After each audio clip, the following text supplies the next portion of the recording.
Boa noite, pessoal. Sejam todos muito bem-vindos ao nosso estudo da noite de hoje. Nós fazemos parte do Centro Espírita Luz e Verdade, centro situado no bairro de Campo Grande, na cidade do Rio de Janeiro. E esse estudo, esse canal, ele é dedicado ao estudo do Livro dos Médiuns.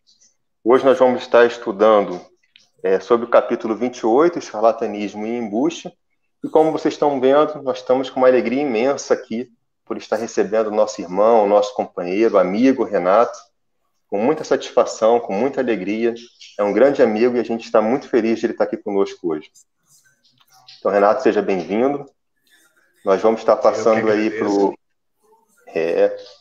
E ele já está passando aí para o Sérgio vai estar fazendo a leitura inicial e depois a Luciana faz a prece para a gente começar. Boa noite, queridos irmãos. Que a paz do nosso Mestre Jesus continue entre nós.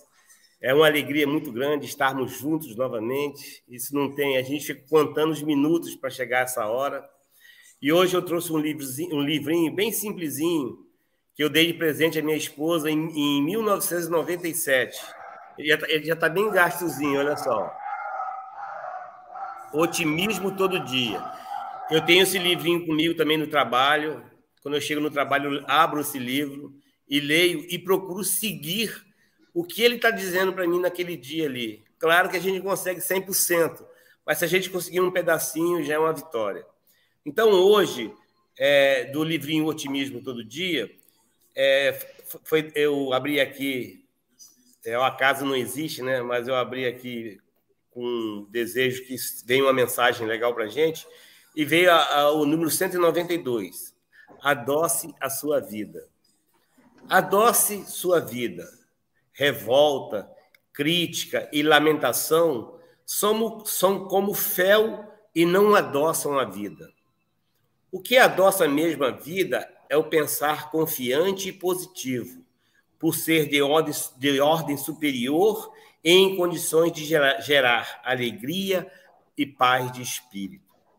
Quem se acostuma ao pessimismo, à crítica, às queixas, torna-se endurecidos, às transformações incapazes de elogiar, ser alegre e esperançoso. Nunca faça comentários ferinos ou tenha explosões de cólera.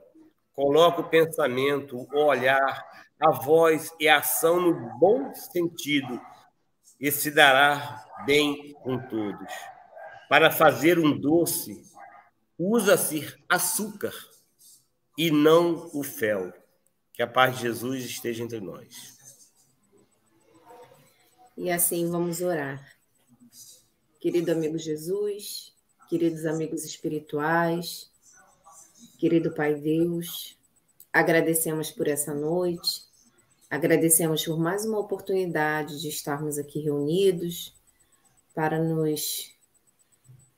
aprendermos, né, para aprimorarmos um pouco mais sobre tudo o que temos aprendido com essa doutrina, sobre tudo o que temos estudado, que possamos colocar o otimismo, como disse a página, no nosso dia a dia, que possamos colocar a alegria, que possamos colocar o sorriso no rosto e assim envolver a todos ao nosso redor, que possamos transmitir leveza, alegria, que é disso que precisamos nos últimos tempos. Sabemos das dificuldades de cada um de nós, sabemos que o caminho muitas vezes é doloroso, difícil, mas com a certeza de que junto a Ti, Jesus, tudo se torna mais fácil, mais tranquilo, o fardo se torna menos pesado. Que possamos ter a alegria de viver, a alegria de estarmos aqui reencarnados, para mais uma oportunidade de vivenciarmos, querido irmão Jesus, nesse plano terreno, todas as possibilidades que temos de servir, de amar, de amparar. E assim, querido Mestre, rogamos a Ti que possamos ter uma noite tranquila, de harmonia, e envolver a todos aqueles que estão aqui nos assistindo e aqueles que não puderam estar hoje. Que eles recebam essas vibrações de paz, de amor e de harmonia. Que assim seja, graças a Deus. Graças a Deus. Então, com muita felicidade, né, muito entusiasmo, a gente vai começar com o nosso querido amigo Renato, que hoje ele veio pessoalmente nos obsidiar. Já que é para obsediar, vou obsediar direito. Gente, obrigado aí, cara. Obrigado demais pelo convite de vocês. É tão bom. Eu estava conversando com vocês aqui fora do ar, né? Falando que eu ainda não tinha ido. Eu estou com a ligeira sensação que eu estou com uma resistência a uma nova casa espírita. Eu acho que eu não estou querendo me desprender, romper meu laço de sentimento que eu tenho com o Selvi. Aí fica assim, eu acho que eu estou me sentindo um traidor, né? Se eu mudar de... acho que eu estou numa resistência tremenda a procurar uma nova casa. E talvez seja porque o clima do Selvi é tão especial, né? O clima do Selvi é tão diferente, é tão acolhedor, que a gente fica assim, será que eu vou achar a mesma coisa, né? Mas não tenho que pensar nisso. Uma hora a gente vai conhecer uma nova casa e vai estar atuando em... A gente precisa disso, né? Dessa atividade, desse vínculo. Não que a gente tenha que ter o vínculo com o prédio, né? Mas o vínculo com aquela cúpula espiritual de trabalho daquela casa, né? Aquele compromisso que a gente acaba assumindo, não com o prédio físico, mas com a estrutura espiritual que ali é formada. Então, gente, é muito bom estar aqui. Feliz da vida de estar conhecendo, podendo falar para essas pessoas que eu fico toda segunda-feira aí trocando ideia, Aline, né? Os trigos que tem aí no grupo, né? E tanta gente que tem no grupo aí que a gente vê que é participativo, que né, todo mundo dá sua opinião. É tão rico, é tão bacana essa turma. Não é porque eu estou perante 3 amigos, ainda tem a Luciana, né? A Ludmilla, mas é que, caramba, é uma energia diferente, né? A gente não tá da boca para fora, não. A gente está muito feliz de estar aqui olhando para esses 3 aí e sabendo que tem todo mundo do outro lado. Mas vamos lá, vamos bater o papo, senão a gente vai ficar de conversa fiada aqui até... E o interesse do estudo é outro, né? A gente vai começando a falar desse estudo hoje, que é bem interessante essa reflexão sobre o médium interesseiro. Ou seja, aquele médium que tira proveito daquilo que lhe é dado como trabalho, como uma ferramenta junto à espiritualidade. Mas não dá para entrar nisso direto, não dá para entrar ali no estudo direto, porque tem muita coisa aí ao redor desse estudo aí para a gente falar. Porque quando a gente fala em interesse, virou uma palavra que virou negativa, né? Interesse virou algo negativo. Ah, você é interesseiro, você está fazendo isso por interesse. Quando, na verdade, tudo na vida é interesse. Tudo na nossa vida tem um ponto de interesse. Se a gente não tiver interesse nas coisas que a gente não faz. Né? Se a gente não tiver interesse, a gente não se movimenta. Então, a gente vai buscar alguns sinônimos da palavra interesse no dicionário para que a gente comece a conduzir isso ampliando essa visão. Né? Lá no dicionário, eles dizem que interesse é aquilo que é importante e útil. Ou seja, algo que nos traz realização, que é importante. Todos nós, de alguma forma, quando fazemos qualquer coisa, a gente tem algum interesse. A gente, quando estuda, a gente, quando sai da nossa casa para se formar, para se aperfeiçoar, para, né, adquirir conhecimento sobre qualquer área, a gente tem interesse em crescer, a gente tem interesse em evoluir, a gente tem interesse em se desenvolver. Porque se a gente não tiver esse interesse, a gente não sai do lugar. A gente precisa de ter essa energia que nos movimenta de que algo vai ser gerado com aquilo que eu estou fazendo hoje. Porque senão não temos força para nos movimentar.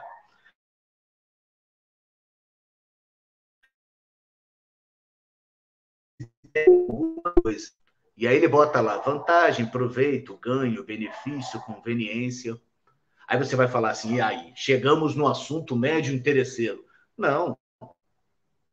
Todos nós saímos de casa para realizar o nosso trabalho profissional porque temos interesse no retorno material.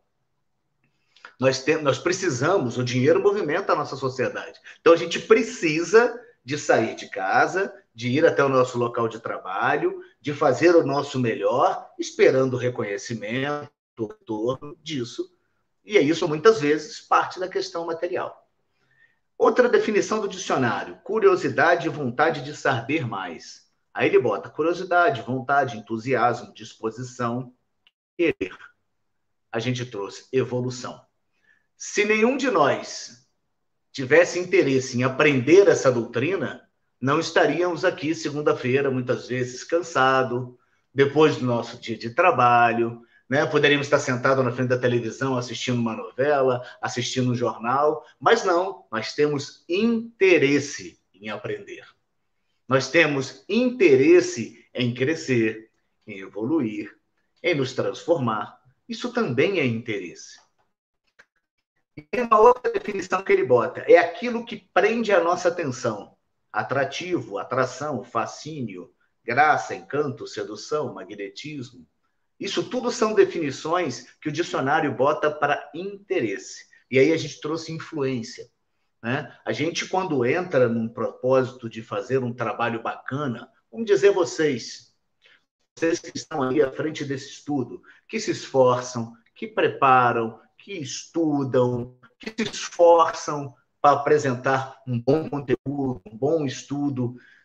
Isso é feito por interesse evolutivo, por interesse em prestar um bom serviço, em sentir a realização pessoal de que fez o melhor do que podia, dentro das nossas limitações que a gente tem, mas a gente faz o melhor que a gente pode. Isso também é interesse.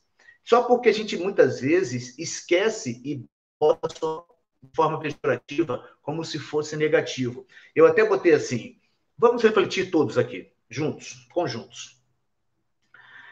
Qual de nós, quando começa a frequentar a doutrina espírita, não começa esse processo de transformação inicial, normalmente não é por interesse, é por um interesse em se transformar num espírito melhor, ou no mínimo por malandragem, porque ninguém quer ir por umbral. Todo mundo está pensando: pô, eu tenho que fazer o que é mais positivo, eu tenho que fazer o que é bacana, porque a gente, quando começa a frequentar a doutrina, a gente ouve a doutrina nos dizer que nós somos cercados pela espiritualidade a todo instante, 24 horas por dia. Então, a gente vigia muito mais, eu pelo menos sou assim, né? Eu me vigio muito mais, justamente porque eu sei disso. Eu ouvi uma vez um palestrante, uma senhora, eu até falei isso no Selfie uma vez, e ela disse uma coisa que parecia brincadeira, mas não era. Ela, o espírita, nem que seja por malandragem, tem que saber utilizar aquilo que ele tem de benefícios com o que ele aprende. Nós temos a ciência da reencarnação, nós temos a ciência da lei de causa e efeito, nós temos a ciência de que somos cercados pela espiritualidade a todo instante.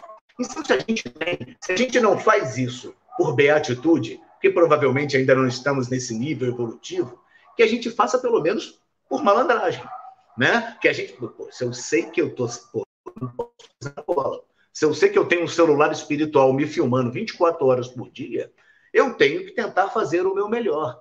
Parece brincadeira, mas não é. O que ela queria dizer com isso? A gente tem conhecimento de tudo isso que a doutrina nos traz, e muitas vezes a gente tira pouco proveito disso, né? A gente tira pouco proveito desse conhecimento, e não é por o proveito de se aproveitar da doutrina, não. É utilizar ela no nosso processo de amadurecimento. Utilizar ela no nosso processo. No início, talvez seja assim mesmo. Eu vou fazer algo errado. Igual criança, né? Quando vai meter o dedo na tomada e olha para ver se o pai não está olhando. É assim, muitas vezes no início, talvez a gente vai fazer uma coisa equivocada e pensa assim: poxa, mas lá na doutrina espírita diz que a lei de causa e efeito, se eu fizer qualquer coisa errada agora, isso eu vou ter que me ajustar com a lei.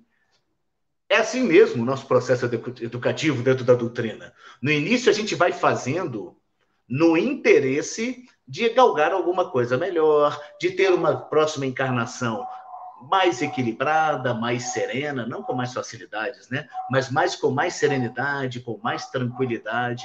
É isso que a gente muitas vezes faz no início. Muitas vezes, a gente não falta à casa espírita, que fica preocupado, se eu faltar à casa espírita, pô, será que o nego está anotando lá no meu ponto espiritual, meu ponto eletrônico espiritual, vai constar lá que eu faltei nesse dia. É brincadeira? Mas é sério. A gente, no início, começa a fazer o bem. Até eles falam muito disso na caridade, né? Quando a gente começa a fazer a caridade e acha que faz a caridade apenas por interesse de que a espiritualidade, que todo mundo veja que você está fazendo, e a espiritualidade faça. Continue fazendo. Vá fazendo a caridade todos os dias, que seja por interesse. Daqui a pouco, quando você menos perceber, a caridade já faz parte da tua vida. Ela já entra no seu cotidiano. É assim mesmo. Em quase tudo na nossa vida, a gente vai evoluindo também na intenção do que está fazendo. A gente sai de casa muitas vezes. Quantas vezes eu já saí aí nos projetos, tanto do CELV quanto de outras casas, que a gente tinha aquele dia certinho para fazer a distribuição do alimento para os nossos irmãos nas ruas, e aí era num domingo, na outra casa que eu trabalhei, e aí chegava domingo à tarde, era à noite, eu trabalho, e ficava assim, meu Deus do céu, eu trabalhei a semana toda. Cara, eu tô com uma preguiça de sair de casa hoje para ir fazer isso. Cara, pelo amor de Deus, tem tanta gente para fazer, acho que eu não vou, não. E aí, daqui a pouco, você ficava assim, não, vou sim, eu tenho que ir. Eu assumi um compromisso com a espiritualidade de que eu estaria lá. Isso é interesse. Eu assumi um compromisso com a espiritualidade de que eu ia abraçar essa causa e esse propósito. E aí, muitas vezes, quando eu saí achando que estava indo fazer algo demais, quem estava recebendo normalmente era eu, na caridade, nos aprendizados, nos momentos que nós vivemos nesses trabalhos de rua. Quantas vezes nós ali somos socorridos, quantas vezes ali nós estamos ali achando que estamos dando e estamos a recebendo, né? Mas eu saí de casa movido mais por um compromisso do que verdadeiramente pela vontade de servir, pela vontade de amar o próximo. Muitas vezes não era isso que acontecia. Muitas vezes eu ia no impulso. Eu tenho que ir, vamos lá. Muitas vezes era a Cláudia que me empurrava, minha esposa. Não, vamos, porque tem compromisso. E a espiritualidade está falando com a gente de todas as formas, né? Seja lá pela intuição, seja pela palavra do familiar. Então, é só para que a gente consiga entender que a gente não precisa ficar assim, mas caramba, será que eu estou indo só pelo interesse de que a espiritualidade, né, de fazer... Sim, é um processo normal do nosso processo evolutivo. A gente começa a fazer as coisas quase que empurrados. E depois a gente começa a pegar gosto. E quando vê, você está amando incondicionalmente, você está fazendo aquilo com muito prazer. Outra coisa que eu botei aqui, podemos ficar felizes com o trabalho? Eu citei vocês três, vocês quatro, né? Vocês três e a Ludmila. Vocês fazem esse bacana trabalho, como todas as outras turmas do GELCO, se doam, que muitas vezes a gente criou algumas coisas no meio espírita, né? Vocês sabem disso? Não se bate palma, né, após uma palestra, ou não se elogia o médium, para não criar, né, o palestrante, para não criar vaidade. Não há problema em reconhecer um trabalho bem feito.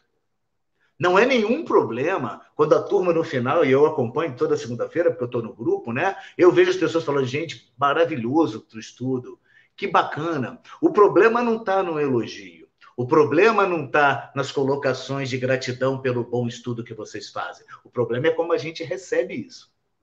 Se a gente recebe isso com vaidade, com orgulho, com a prepotência de não reconhecer que somos apenas ferramentas, né? De que somos apenas servidores, que estamos aqui tentando compartilhar um pouquinho que a gente sabe, aí é que está o problema.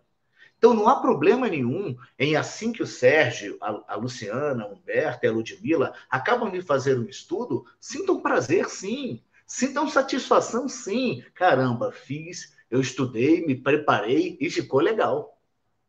Ficou legal, consegui passar o que eu queria. Então, isso não é interesse em ser reconhecido. Isso é reconhecimento pelo meu pequeno esforço. Né? Eu estudei, eu preparei esse estudo, eu vim para cá, consegui fazer, e o melhor, eu estou percebendo que a turma está gostando, que a turma está curtindo, que a turma está entendendo. Isso não é para que a gente se sinta, será que eu estou ficando orgulhoso demais pelo trabalho? Não. Isso é reconhecimento. É assim no nosso ambiente profissional, é assim na nossa casa, quando a gente faz um bolo gostoso e recebe um elogio, né? Isso tudo é normal. Não é para que a gente se sinta ofendido, né? Nem se vangloriar. Não, é a consciência assim, de que eu me coloco como um servo, me coloco como... Eu sei das minhas limitações e chego aqui para a espiritualidade e falo assim, ó, eu me esforcei, eu tentei, eu estudei. Usem da melhor maneira possível essa ferramenta que está disponível, né? E aí você faz, porque a gente é médium. O médium, ele não é uma ferramenta só, né? A gente tem a nossa participação, o nosso processo nisso tudo. Isso tudo é só para que a gente, quando for entrar agora no estudo de um médium interesseiro, a gente comece a ampliar um pouquinho essa visão que muitas vezes também é um pouco distorcida. Beleza? Eu vou entrar logo no estudo, que eu separei alguns pedacinhos, o trechinho do 304, eu resumi bastante, tá? Que ele fala ali, eu tirei um pedacinho, que ele fala, como tudo pode tornar-se objeto de exploração, nada de surpreendente haveria em que também quisessem explorar os espíritos. Resta saber como receberiam eles a coisa, dado que tal especulação viesse a ser tentada. É sempre muito bom quando a doutrina espírita nos alerta que sim, pode ter o médium interesseiro? Pode.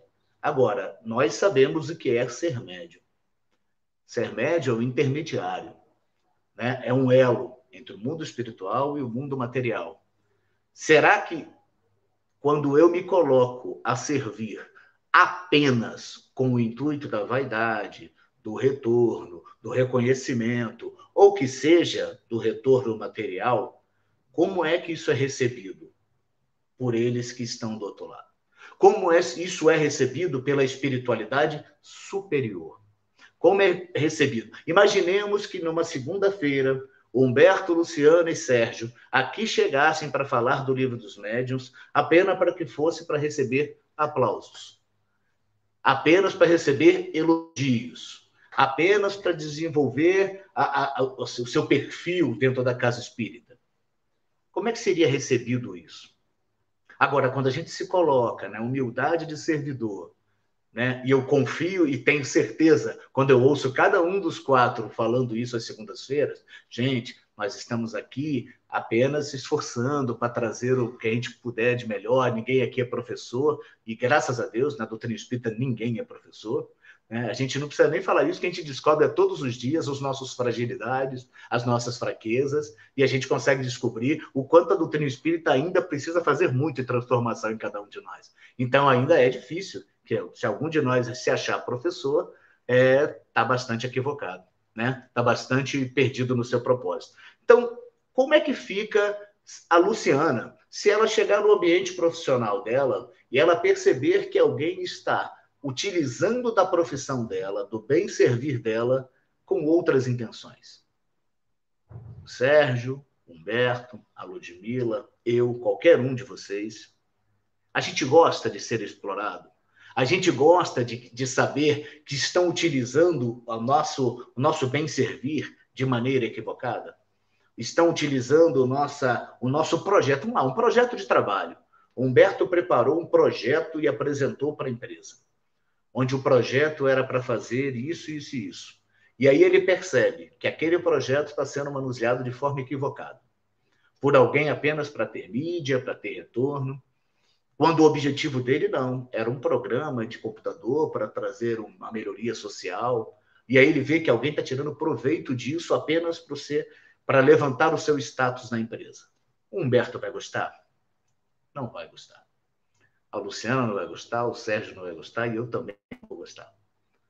Então, imaginemos a espiritualidade que está num nível superior, sabendo que aquilo que ela está ali para ofertar está sendo usado com um objetivo que não é dos melhores, que não é positivo. Aí você vai falar assim, sim, eles não vão... Se for desse jeito, a espiritualidade não vai estar presente. Muitas vezes, eles vão utilizar a ferramenta desafiada mesmo. Eles vão usar a ferramenta que não está amolada e ajustada mesmo. Até porque se eles forem buscar ferramentas muito perfeitas, não teremos ferramentas. Então, muitas vezes, ele vai deixar que você, mesmo achando que está tirando proveito daquilo, eles vão te utilizar porque é o que eles precisam naquele momento, é o que eles têm naquele momento. Mas em um determinado momento, você vai cair a sua ficha de que se você está tirando isso com propósitos que não são positivos, você vai sentir que está sendo abandonado, que já não está sendo inspirado, que já não está sendo intuído da forma com que você gostaria. No texto 305, ele fala outra coisa bem legal. Quem haja compreendido bem o que dissemos das condições necessárias para que uma pessoa sirva de intérprete dos bons espíritos, das múltiplas causas que os podem afastar, das circunstâncias que, independente da vontade deles, lhes sejam obstáculos à vinda, enfim, de todas as condições morais capazes de exercer influências sobre a natureza das comunicações. Não é à toa que no Livro dos Médiuns, então, martela muito isso para a gente, sobre a situação moral do médium, né? Da necessidade do equilíbrio moral. Lógico, vou voltar a reiterar, não estamos falando de seres perfeitos, não estamos falando de seres 100% equilibrados, não somos esses seres, né? Mas temos a obrigação de ser aquilo que melhor nós pudermos, no propósito de compartilhar, né? De trabalhar com a espiritualidade. Quando eu chego à casa espírita para fazer o serviço da recepção, eu não vou ser o melhor dos recepcionistas, mas eu tenho que dar de mim o melhor que eu puder. Um sorriso, uma boa energia, uma boa motivação, dar um bom dia, uma boa tarde, uma boa noite de verdade e não apenas mecânico. Muitas vezes a gente percebe isso em vários ambientes, não só no ambiente do religioso, no ambiente geral. A pessoa te dá um bom dia apenas pelo mecânico, né? Nós precisamos dar bom dia desejando verdadeiramente um bom dia. Então, quando a gente fala de a influência moral no nosso grau evolutivo é pequena, não nos pedem demais. A espiritualidade não pede demais a cada um de nós. Ela pede apenas que a gente se esforce para ser o melhor Sérgio possível, a melhor Luciana possível, o melhor Humberto possível, o melhor Renato, Ludmila e todos que aqui estão. Eles apenas desejam que a gente seja o melhor que a gente puder. Cientes de que eles não esperam demais de nós, mais do que a gente é capaz de dar. Peguei na 308, na 306, uma outra parte interessante. Ele fala assim: médiuns interesseiros não são apenas os que, porventura, exijam uma retribuição fixa. O interesse nem sempre se traduz pela esperança de um ganho material, mas também pelas ambições de toda sorte, sobre as quais se fundem esperanças pessoais. O que eles querem dizer? Glamour, sucesso, fama, poder. Muitas vezes a pessoa... e aí sim entra aquilo que a gente falou. Quando a casa espírita diz assim, não elogia demais o médium, não. Talvez seja pensando nisso. No perigo que é a soberba tomar conta. No perigo que é a gente começar a achar que somos muito melhores do que somos. Eu lembro de uma passagem que vocês citaram aqui nos estudos, de um livro chamado Aconteceu na Casa Espírita, né, que eu lembro que vocês comentaram aqui, e que acho que eu já ouvi várias vezes esse comentário, de um trabalho em cima da vaidade de uma médium no livro, né, de uma médium passista. O que eles faziam? Nada demais. Eu, Renato, estou lá aplicando o meu passe. E a Luciana fazendo o trabalhinho dela também, de formiguinha, como todos nós. Só que a espiritualidade, esses espíritos que estavam no objetivo do livro, que era atacar a casa espírita, faziam com que aquela pessoa que ali chegou num processo obsessivo, que chegasse na minha frente, na hora de tomar o passe, parecesse que não tinha mais nenhum processo negativo acontecendo com ela. E aí, é lógico, ela, no imenso processo de gratidão, dizia, o Renato, o passe desse cara é forte. Quem já não ouviu isso na casa espírita, né? O passe daquele médium é forte, né? O passe dele, nossa, a energia o tal de Sérgio, aquele cara com aquela barba branca, cara, quando ele fala, ele dá aquele passe com aquela cara de Bezerra de Menezes dele, com aquela barba, entendeu? Cara, eu sinto que é a energia do... Olha bem. E aí você vai entrando naquele processo. Daqui a pouco você acha que não precisa nem estar na casa espírita mais. Você pode sair fazendo o que você quiser, porque você é o cara. Então é isso quando eles dizem pra gente. Muitas vezes a cada um de nós tem os nossos pontos fracos, tem os nossos pontos de interesse negativo. Para muitos, o poder é muito mais importante que o retorno financeiro. O reconhecimento, ouvir o reconhecimento, lhe traz mais satisfação do que o retorno material. Ou seja, a gente tem que tomar cuidado, e aí é o processo do autoconhecimento, de nós percebermos em nós quais são os nossos pontos fracos. Então, não há problema em alguém dizer, poxa, que trabalho bacana, como eu acabei de dizer, que vocês fazem às segundas-feiras. Desde o momento que cada um de nós que está ali como ouvinte de vocês, e vocês que estão ali fazendo esse trabalho toda segunda, pensem assim, caramba, valeu. Eu me esforcei, me coloquei à disposição de servir, estudei, preparei um bom estudo e foi legal. Aí tá legal. O problema é quando daqui a pouco você acha assim, não, poxa, brincadeira, eu já estou num nível que eu não preciso mais continuar nesse grupo aí, não. Esse grupo, né? Pô, já vou abrir uma turma do Livro dos Médios, grau 2, né? Grau 3, uma turma do Médio Sênior, né? Porque esse pessoal está muito devagar, eu já tenho mais bagagem para conhecimento. A gente percebe muitas vezes isso acontecendo no nosso movimento espírita. Muitas vezes você começa a achar que você não quer mais participar da turma A ou da turma B, porque eu já sei demais. Ah, eu já sei demais. E quando a gente sabe que a gente não sabe nada. Gente, eu estudei o Livro dos Médiuns uma primeira vez há muitos anos atrás. Estudei o Livro dos Médiuns no CELV uma vez. E eu confesso para vocês que o estudo com vocês é muito mais rico e muito mais... Eu me sinto muito mais participativo, presente, do que... Ah, mas isso... Não. É energia, é vibração, é proteção espiritual, é a sinergia entre a equipe, né? É a positividade entre os trabalhadores. A gente que está de fora percebe isso. É a humildade de saber que está servindo e servindo dentro das nossas limitações, mas estamos fazendo o melhor. Isso tudo vai criando uma atmosfera positiva. Achei legal também na 308, eu vou correr aqui, a faculdade mediúnica, mesmo restrita às manifestações físicas, não foi dada ao homem para ostentá-las nos teatros de feira. E quem quer que pretenda ter as suas ordens os espíritos, para exibi-los em público, está no caso de ser, com justiça, suspeitado de charlatanismo ou de mais ou menos hábil prestidigitação. É muito fácil para a gente conseguir perceber quando a pessoa está fazendo o serviço apenas com a intenção de amar. Né? Eu digo isso eu já vivi duas experiências. Vou contar uma minha, que algumas vezes eu já contei isso. Trabalhei mediunicamente numa casa durante muito tempo e que tinha uma metodologia de trabalho diferenciada um pouquinho das casas mais ligadas à federação. E muitas vezes as incorporações mediúnicas aconteciam no meio do salão na assistência. E alguns médiums eram preparados ali, treinados para que fizessem essa abordagem e que fizessem essa evangelização, né, desse espírito que ali se manifestasse.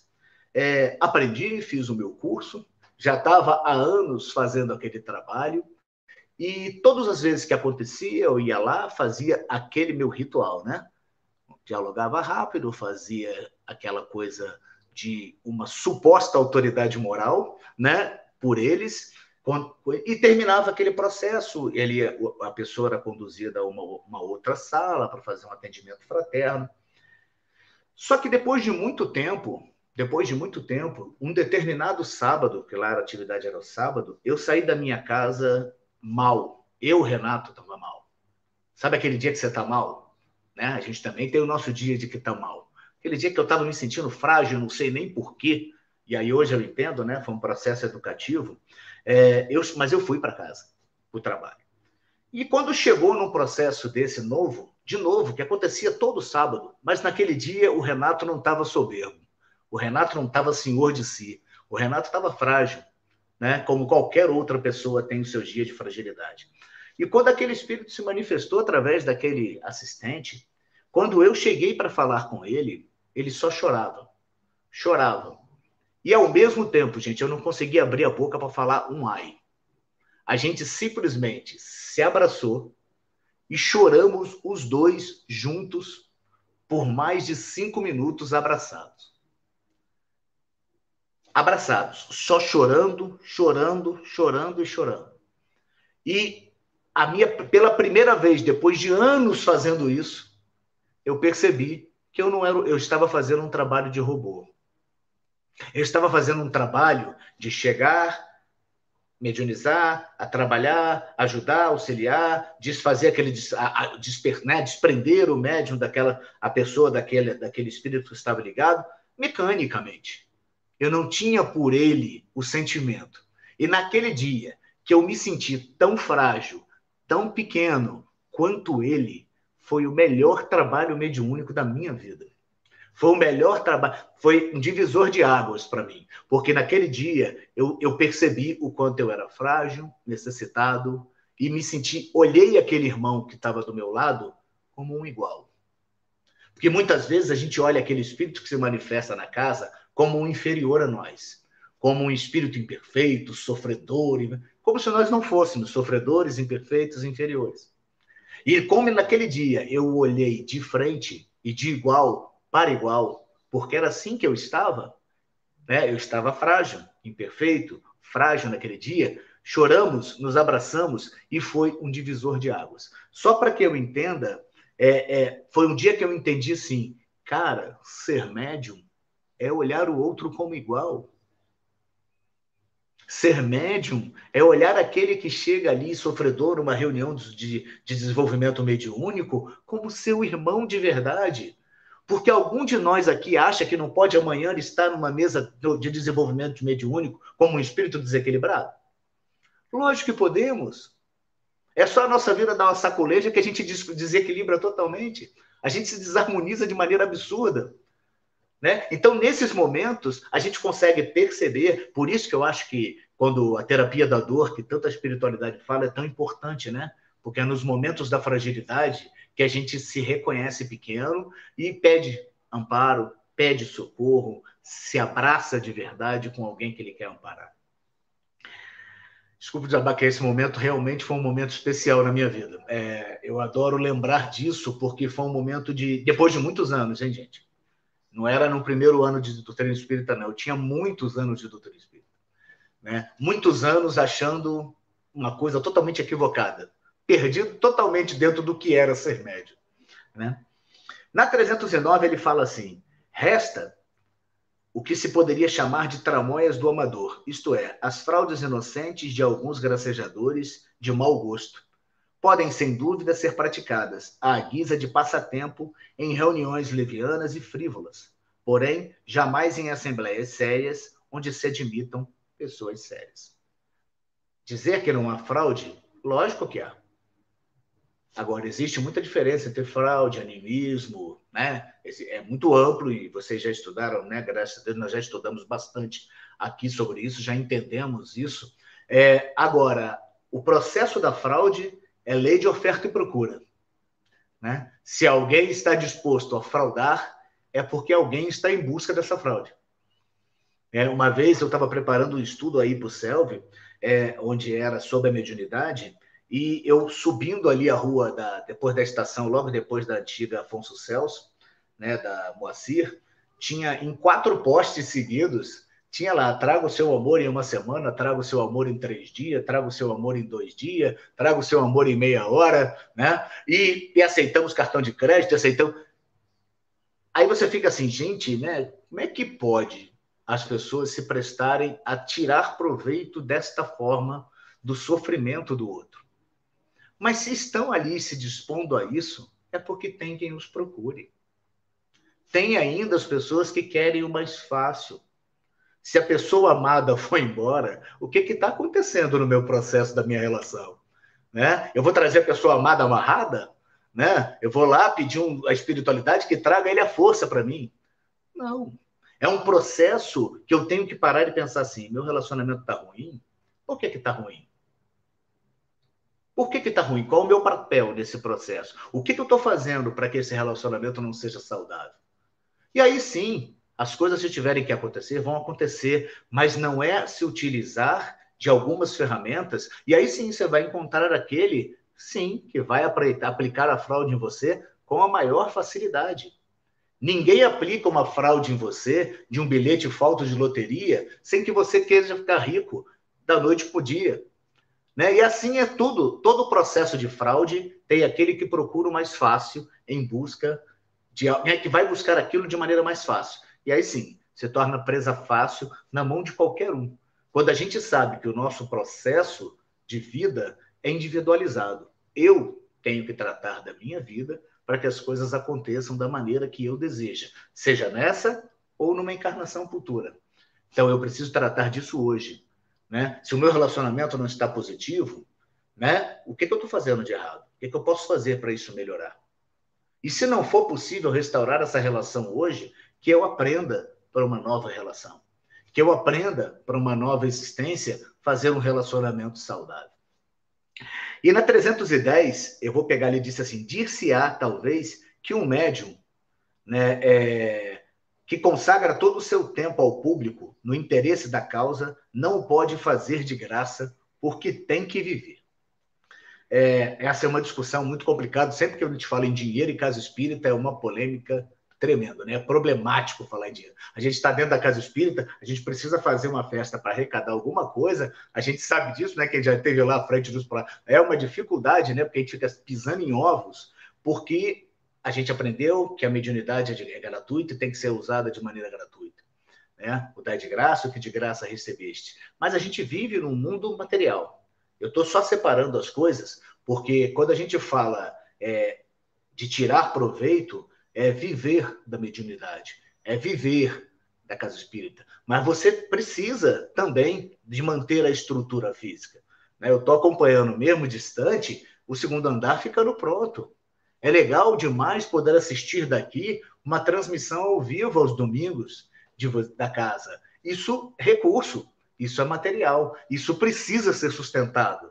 Né? E aí não tem outro jeito. Então o problema não está no recurso material, está na forma e no objetivo com que aquele recurso é utilizado. Se a gente fosse pensar dessa forma, não teríamos uma mansão do caminho. Se a gente fosse pensar outra coisa, não teríamos aí na zona oeste do Rio um abrigo doce morada. Né? Porque não, eu não posso fazer nada para ter retorno. Sim, o retorno vai acontecer através das doações, através daqueles sócios, mas isso é necessário para manter a estrutura material. O problema são como nós utilizamos o nosso serviço no bem para tirar proveito, seja material, seja de fama, seja de autoproclamação, de se sentir algo especial. E ele diz assim na 311, postas de parte essas considerações morais, de nenhum modo contestamos a possibilidade de haver médios interesseiros, se bem que honrados e conscienciosos, porquanto a gente honesta em todos os ofícios. É muito bacana ouvir essa frase. Por quê? Vocês me conhecem e sabem que tudo que eu tenho assim, jeito de falar, eu tento falar. Eu cresci muito no movimento espírita quando conheci, ouvindo muitas críticas a uma família dentro do movimento chamada Gasparita. Muitas críticas que são pessoas que abandonaram o trabalho no bem pelo recurso financeiro.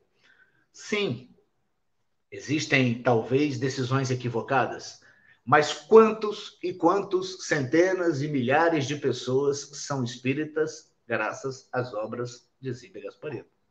Conheço muitos trabalhadores hoje assíduos da doutrina espírita que eu conheci, que começaram a conhecer a doutrina espírita através das obras da Zíbia Gasparito, através dos romances da Zíbia Gasparito.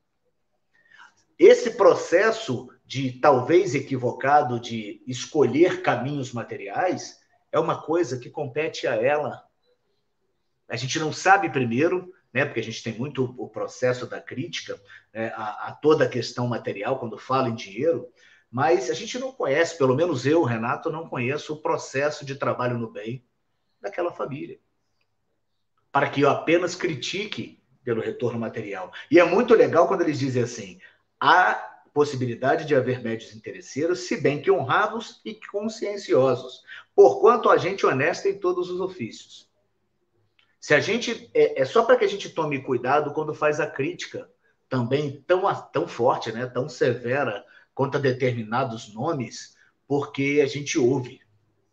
Porque a gente, né? E eu lembro uma vez conversando com o Valmir aí no Selvi, a gente falava disso, mas as pessoas, né? Como é que pode ter corrupção? As pessoas estão enriquecendo nas religiões. E o Valmir, no momento, falou assim: gente, isso acontece em qualquer lugar. Ou alguém duvida que pode ter gente nas casas espíritas tirando proveito do recurso material? Pode ser. Nós não somos espíritos de outro patamar, de outro grau evolutivo. Apesar de tudo que a gente recebe da doutrina, ainda somos falhos, ainda somos imperfeitos, sim. E aí ele diz assim, mas é preciso convir, pelos motivos que expusemos, em que mais razão há para o abuso entre os médios retribuídos do que entre os que, considerando de graça mediúnica, não a utilizam a não ser para prestar serviço. Isso é mais para a gente um código disciplinar, né? Porque nos conhecem, né? A espiritualidade como nos conhece, e sabe que nós somos fracos, imperfeitos, e que é um problema. Qual é o problema da corrupção? O problema da corrupção é a facilidade. Quando você tem a facilidade, se você não tomar cuidado, você acha que roubar 100 mil reais é crime e que roubar uma caneta não é. A gente acha que o político é corrupto e muitas vezes temos o nosso gato de luz, de água, de energia, sonegamos o nosso imposto de renda, mas achamos que o corrupto é o outro. Né? Então, só para que a gente perceba que a orientação é mais no intuito educativo para cada um de nós. Né? Façamos o trabalho no bem, com amor, com doação, sem esperar o retorno material. Não esperemos recompensa material por aquilo que a gente faz para desenvolvimento do nosso espírito. Então, é só para que a espiritualidade alerta tanto isso, né? Quando a gente faz por amor, é muito mais compreensível. E é normal que as pessoas não entendam isso. Né? Quem lembra da vida do Chico sabe disso. A família dele não entendia a caridade. O pai dele não entendia a necessidade material dentro de casa e ele não cobrar nada pelo seu trabalho mediúnico. O pai dele, os irmãos dele, não conseguiam compreender que ele não pudesse tirar nenhum proveito daquilo. Até porque nós crescemos numa sociedade onde a maioria das religiões tiram proveitos materiais, sim. Então, como é que vai ser para a gente, era para a família dele entender um Chico que dizia assim, eu não tenho que receber nada por isso. Pai, vai lá, devolve a galinha que o rapaz deu para a gente pelo trabalho mediúnico, devolve a galinha dele. Eu não fiz nada, eu só sou um servo, um pequeno servo, eu sou só um intermediário. E isso talvez seja a nossa grande pulo do gato para todos nós, né? Compreendermos que somos apenas uma ferramenta. O dia que a gente entender que a gente está ali como um servo, né? Verdadeiramente como um servo, e aí não depende de crença, não depende de teologia política, apenas botar na nossa cabeça que estamos ali para dar o melhor de nós, sem esperar para isso o reconhecimento da sociedade. Primeiro, sofreremos muito menos, né? Que uma das coisas que mais nos causa sofrimento é a dita ingratidão. Mas por que existe ingratidão? Porque a gente espera que os outros reconheçam uma coisa que a gente não era para estar preocupado com isso. A gente não era para dar nada esperando o retorno. A gente é para amar simplesmente por amar. E, gente, desculpa, eu estou vendo aqui, já vai dar 11 horas da noite, quase meia-noite, e eu estou aqui falando. Eu vou passar a bola, senão não sai daqui, não.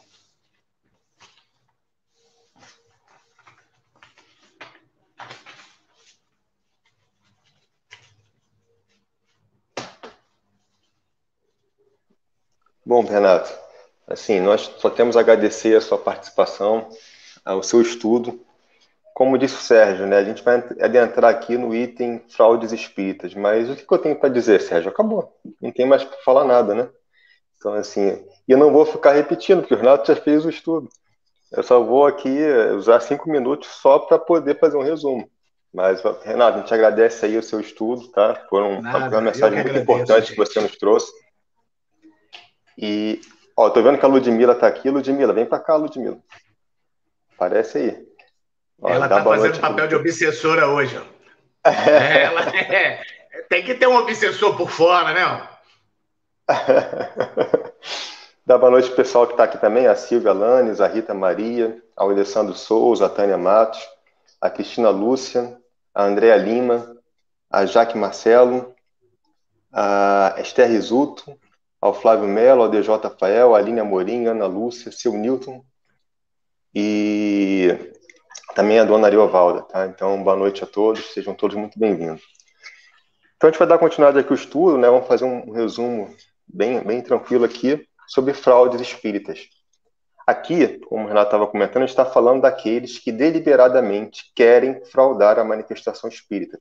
Nós não estamos falando de animismo, né, e nem outras situações que a gente já estudou. Estamos falando daqueles, nesse item, que querem fraudar as manifestações com o interesse de tirar proveito.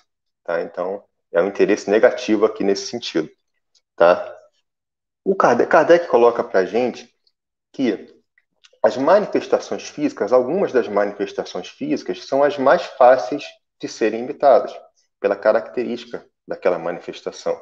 Porque ela impressiona mais os sentidos, porque ela desperta mais a curiosidade das pessoas. E, portanto, pode haver uma recompensa maior para aquele que deseja fraudar aquela manifestação. E também é mais fácil para ele fraudar algumas dessas manifestações. Já as manifestações inteligentes são mais difíceis. Quer ver um exemplo? Vamos citar o exemplo do Parnaso Além Túmulo. Parnaso Além Túmulo ele foi psicografado por Chico Xavier por 56 poetas, se eu não me engano é isso, 56 poetas. E foi confirmado aí o estilo de cada um desses poetas.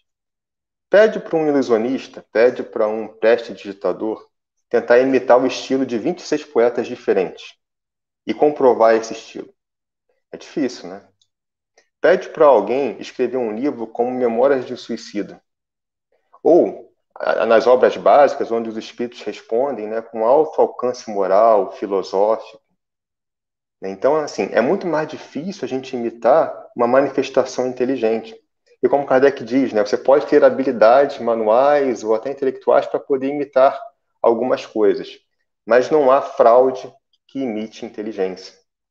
Né, que emite manifestações de inteligência, uma dissertação como essa que a gente está citando.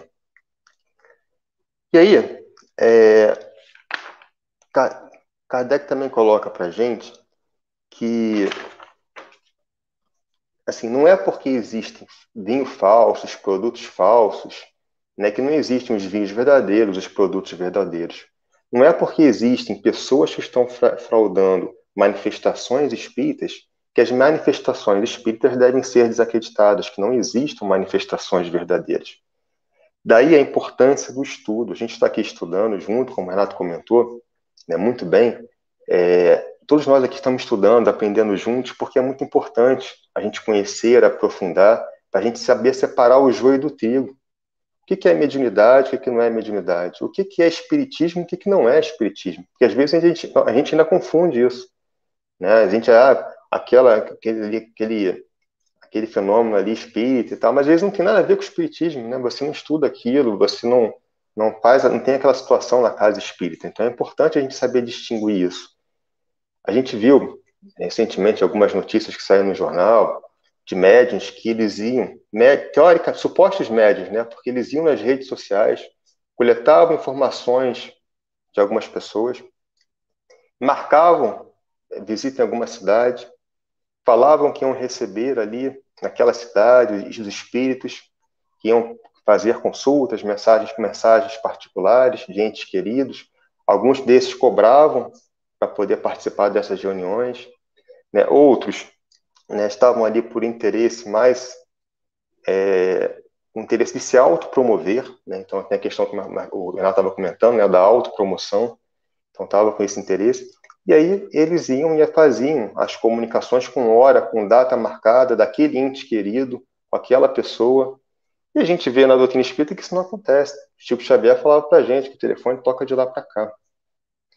Né? Então a gente tem que ter esse estudo por isso, para a gente poder saber distinguir, né, o que é espiritismo do que não é, o que é mediunidade do que não é mediunidade.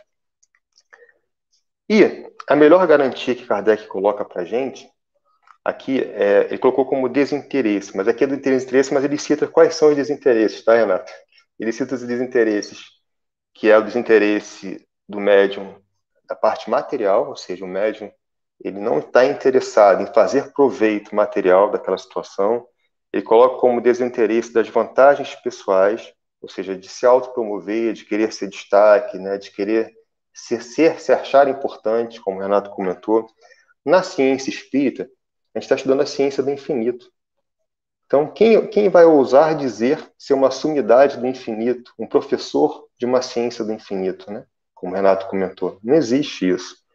Então, todos nós estamos aprendendo. E o que ele também comentou, eu achei muito interessante, que ele falou, eu estudei livro dos médiuns lá atrás, e hoje eu estou estudando, estou vendo coisas novas. A gente estuda aqui, todos nós aqui estudamos, e a gente vê cada vez que a gente estuda, a gente aprende um pouquinho mais.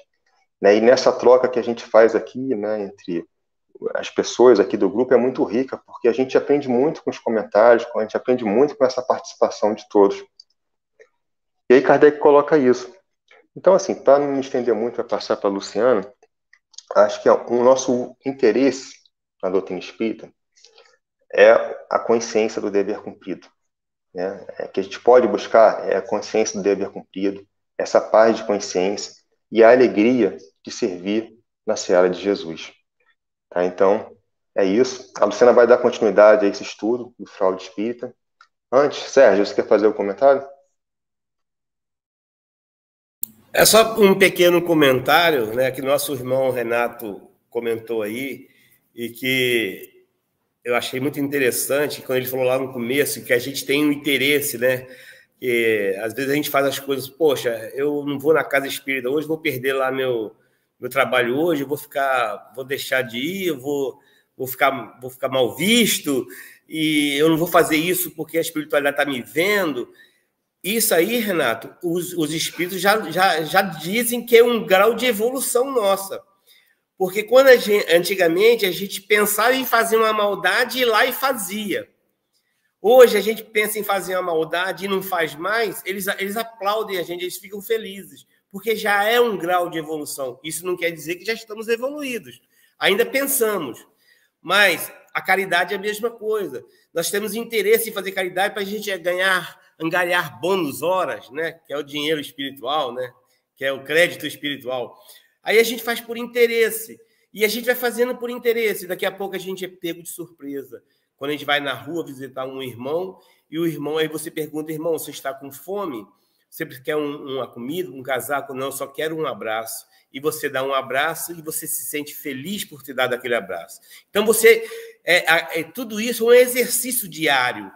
A doutrina espírita não mente para a gente, não nos engana, dizendo que, olha, hoje você vai sair desta reunião aqui com o Renato, com o Humberto e com a Luciana, e já vão sair bem melhores, vão ser espíritos evoluídos, não vão mais falhar, não vão mais pensar besteira. Não é isso, a doutrina não fala isso. Ela fala que é o dia a dia. Né? Nós estamos aí, eu estou aí há 35 anos, 40 anos na doutrina espírita, e digo com certeza a todos vocês, eu não sei nada ainda tenho muito que aprender, principalmente colocar em prática. Então, agradeço muito ao nosso irmão Renato de ter lembrado isso, né?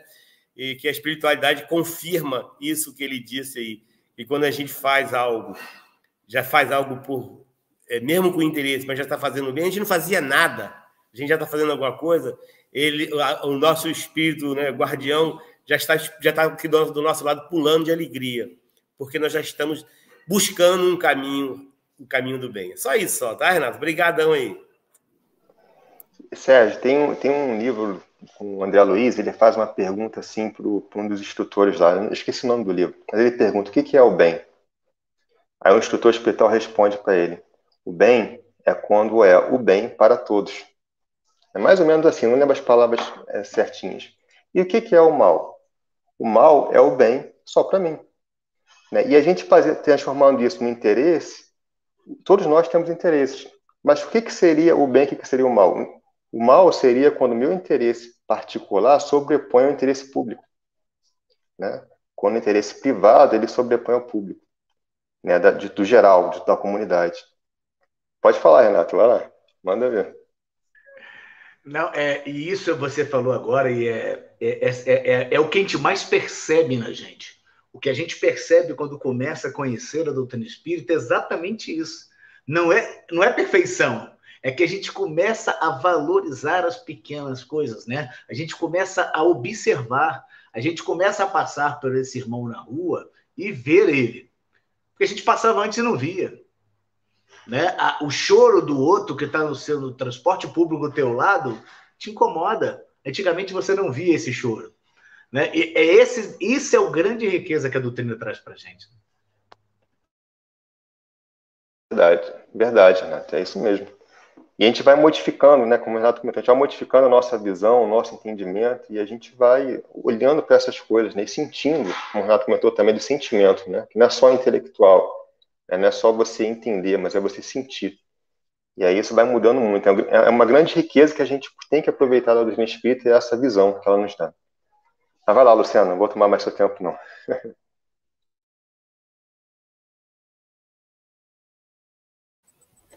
Eu vou ter que fazer um resumo do resumo do resumo, né? Bom, como o Humberto colocou, né? Os fenômenos físicos, por eles impressionarem mais, né? Eles acabam sendo os mais facilmente imitados, né? Então, o livro traz para a gente algumas técnicas, né, que utilizavam, né? Porque a gente sabe que esses fenômenos físicos eles foram muito importantes, né, para poder fazer a divulgação do espiritismo, né, para trazer o conhecimento, né, de como se os espíritos, né, adentram ao mundo material, né, como que acontece, né, esse mecanismo, essa comunicação. Hoje em dia a gente vê que esses fenômenos não são tão usuais, né?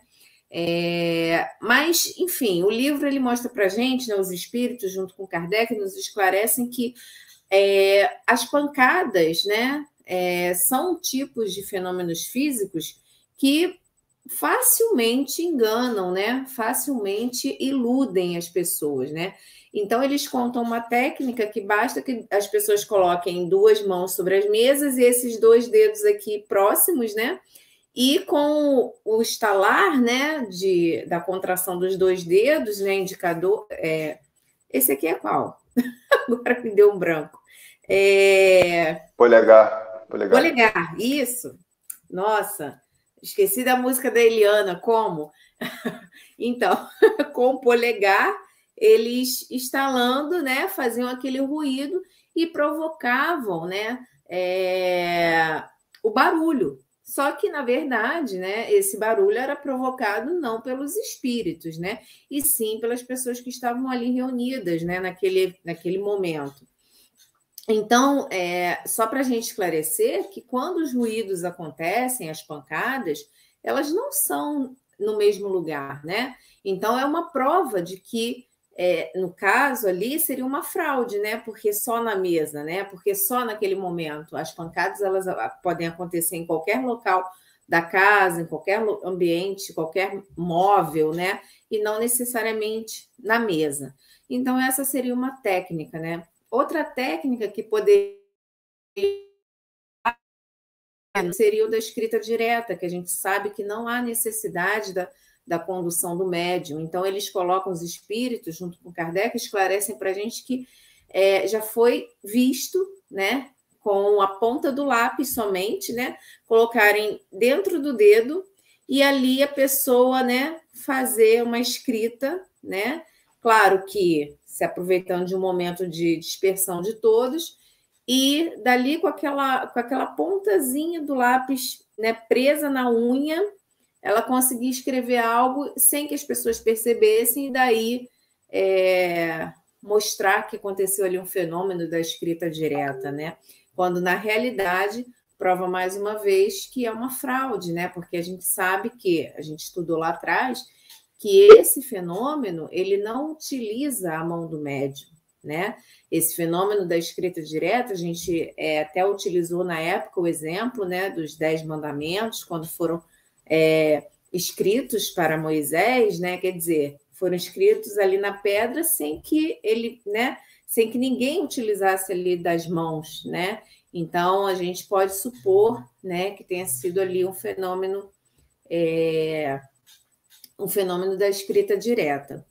E aí vem discorrendo para a gente sobre esses aspectos, né, de trazer objetos, que também seriam outro ponto de uma fraude, né, muito, muito corriqueira.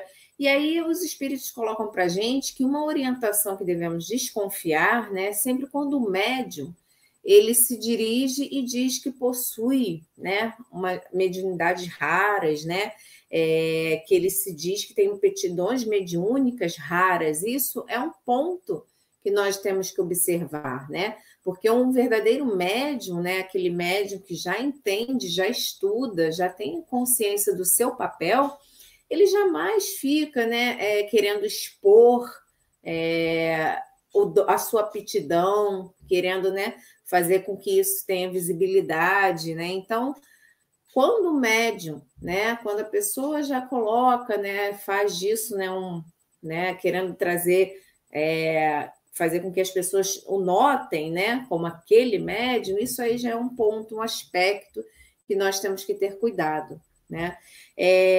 As manifestações inteligentes, como o Humberto colocou, elas são as que oferecem mais segurança, mas também são alvos de fraudes, né? A gente já falou aqui também, né, já comentamos há um tempo atrás, sobre muitas psicografias ditas por médium, né, por espíritos, né, que foi X, Y, né, e depois a gente percebe que vem uma nota, né, dizendo que é para desconsiderar, né, enfim. Então, a gente tomar cuidado também, né, porque quando a gente fala da comunicação espírita, né, qual o objetivo dos espíritos, né, em suas comunicações, né? Eles vêm para ensinar, né? O que eles vêm ensinar? O que é útil no mundo espiritual, né? O ensinamento dos espíritos é esse, através da comunicação com o médium.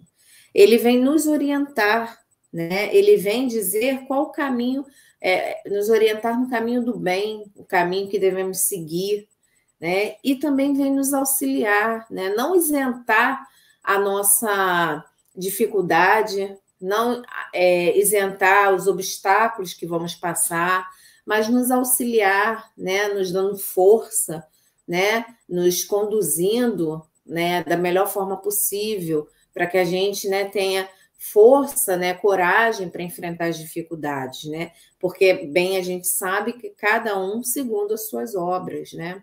Então, esse é o papel dos espíritos nas comunicações: é ensinar, é orientar, é auxiliar.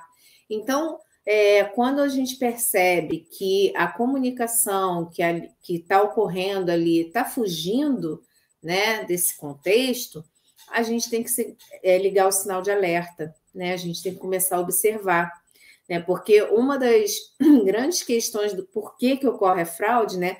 Quando eu estava estudando, eu li essa frase que fala assim: onde nada há a ganhar, nenhum interesse há em enganar.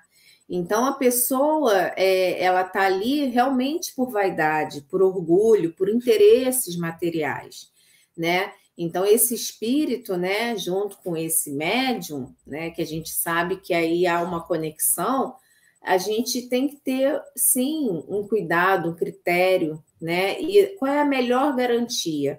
É a gente que está, né, para a gente tentar se precaver. É na moralidade notória do médium, né? Se aquele médium que está ali, ele está ausente de qualquer interesse material, de qualquer interesse de visibilidade, né? Tudo isso nós temos que observar, né? Foi como o Humberto falou, não é porque existem, né, vinhos ruins, vinhos falsos, né, que não vão ter os vinhos bons, né? Então, assim, a mesma coisa numa profissão. Não é porque tem aqueles médicos, políticos, professores, né, que não conduzem bem a sua profissão, que todos eles estarão enquadrados, né, da mesma forma. Não, muito pelo contrário.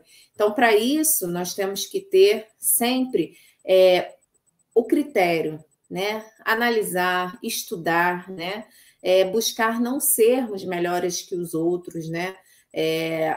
Apontando o dedo, que a gente sabe que a nossa condição, como o nosso amigo Renato falou, não é das melhores para fazermos isso, né? Ainda estamos aí, né, buscando, né? E como ele mesmo, o Renato, colocou, né? Quem sabe amanhã ou depois não seremos nós, numa reunião mediúnica, ali como espírito desencarnado, solicitando ajuda, auxílio, né?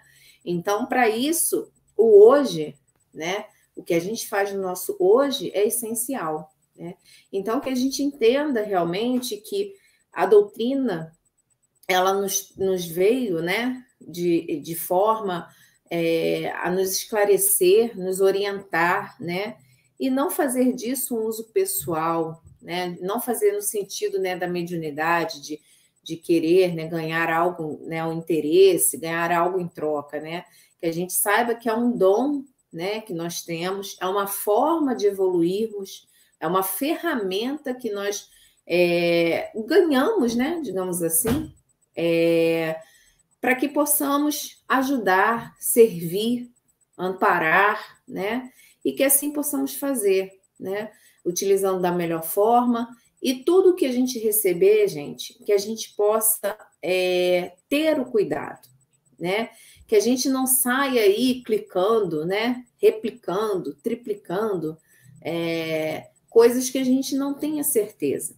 Seja um comentário, seja uma divulgação, seja qualquer coisa, que a gente, né, saiba a nossa responsabilidade, né, diante dessa doutrina tão maravilhosa em nossas vidas, né? Que a gente tenha essa consciência, né? E, acima de tudo, com o próximo, né? Porque no momento em que eu não desejo receber nada ruim, né, nada falso, nada fraudulento, que eu também não seja propagadora disso, tá certo? Então, essa é a mensagem, que a gente possa aí seguir nesse caminho, estudando esse livro, que, como o Renato colocou, né, a gente estuda e cada vez aprende mais um pouco, né, mas com a certeza de que só através mesmo do estudo que a gente vai conseguir aí conhecendo mais e se melhorando, se depurando, até chegarmos aí à nossa perfeição. Pode falar, Renato. Dentro dessa coisinha, até aquilo que vocês três falaram, uma coisa que eu li uma vez numa revista espírita foi justamente um alerta de Kardec interessante, quando ele fala que foi muito importante também ele perceber as fraudes naquele processo de montar a doutrina, porque senão você também se torna presa fácil, né? Você começa a achar que tudo era importante para ele, às vezes que ele pegou e viu, aquilo não é. Por isso ele tanto alertava, né, que a importância maior era a moralidade daqueles que estavam servindo, porque ele conseguiu perceber que nem todos os momentos eram feitos com esse teor de moralidade e que tinham interesses por trás. Isso também foi muito importante na formação da doutrina, né? É verdade. E esse alerta... Parou aí. Pode falar, Sam, pode falar. Não, vai lá, fala lá. Pode falar, depois eu complemento. Até porque a doutrina, né, nós, né, somos seres humanos, né, passíveis de erros, né, então a gente sabe que o ensinamento ele é único, né, que o ensinamento de Jesus é único, né, mas as pessoas vão conduzindo, né, da forma que lhe convém melhor. Então, em qualquer, né, situação, a gente sempre vai lidar, em que a gente esteja lidando com pessoas, a gente sempre vai ter que ter esse cuidado, né?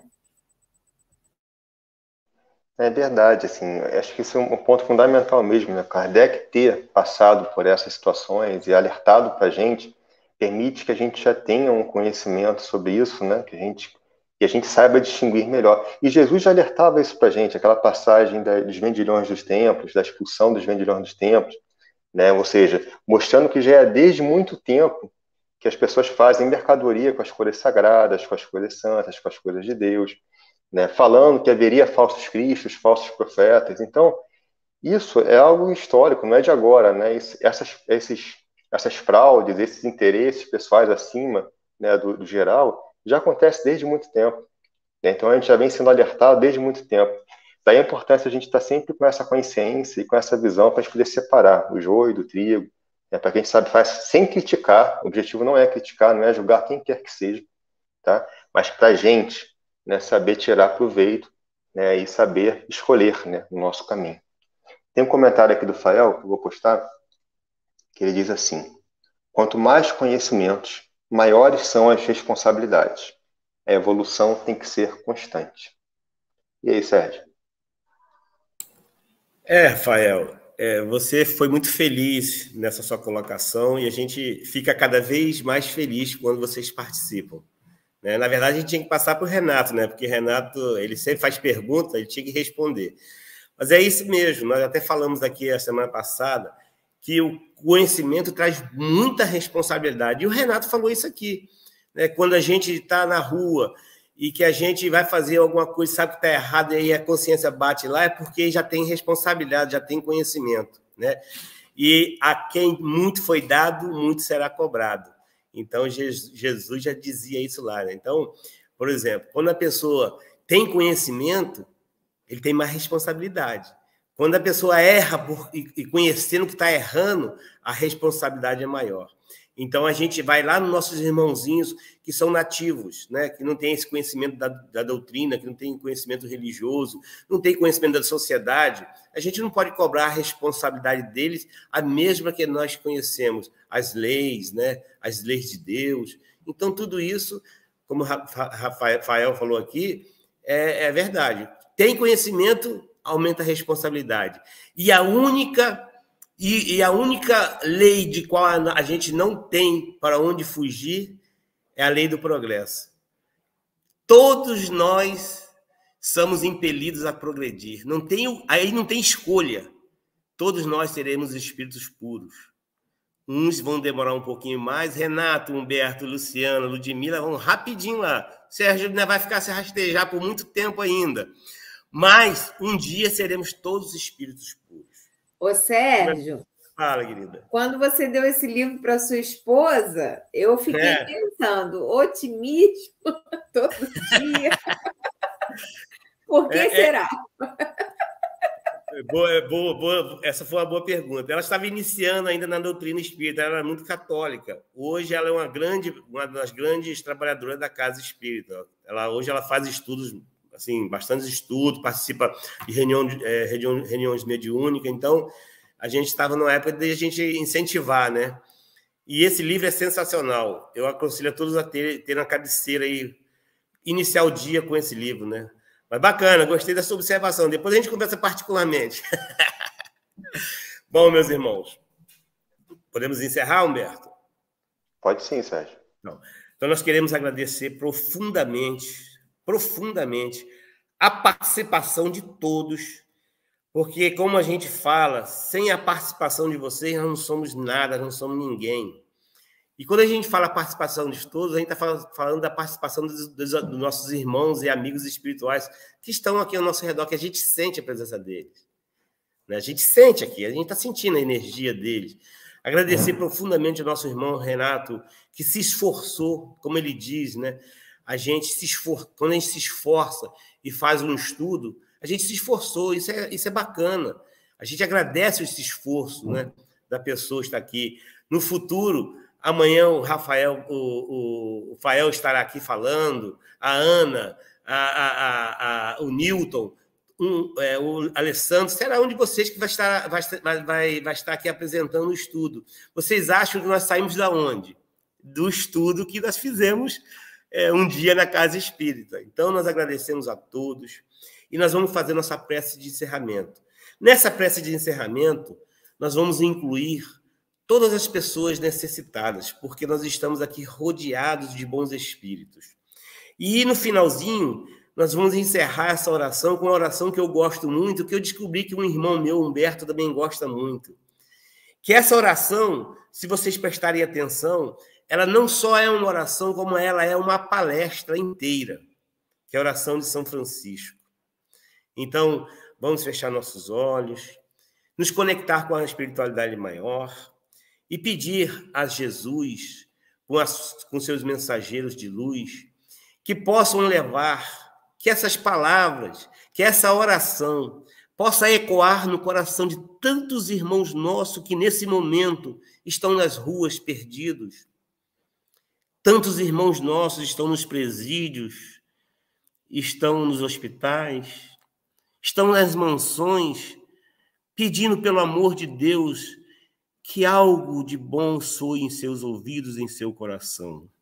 Então nós vamos oferecer, através desses bons espíritos, através do Mestre Jesus, através do nosso irmão Francisco, né?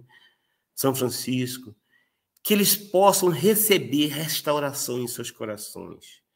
Que essa oração não é nossa, que esse amor que nós estamos sentindo, ela é provinda de Jesus, de Deus, porque Ele colocou em nós a centelha divina. Então vamos dizer assim: Senhor, fazei de mim um instrumento de vossa paz. Onde houver ódio, que eu leve o amor. Onde houver ofensa, que eu leve o perdão. Onde houver discórdia, que eu leve a união. Onde houver dúvida, que eu leve a fé. Onde houver erro, que eu leve a verdade. Onde houver desespero, que eu leve a esperança. Onde houver tristeza, que eu leve a alegria. Onde houver trevas, que eu leve essa pequena luz que carregamos em nossos corações. Que essa luz não se fique aqui, nesse dia, que ela seja carregada para nossos trabalhos, para nossa casa, para nossos irmãos necessitados, para onde nós estivermos no ônibus, na fila do banco, que essa luz se faça presente. Ela está em nós, que nós não guardemos para nós. Ó Mestre, fazei que eu procure mais consolar que ser consolado, compreender que ser compreendido, amar que ser amado, pois é dando que se recebe, é perdoando que se é perdoado, e é morrendo que se vive para a vida eterna. Graças a Deus e uma boa noite a todos.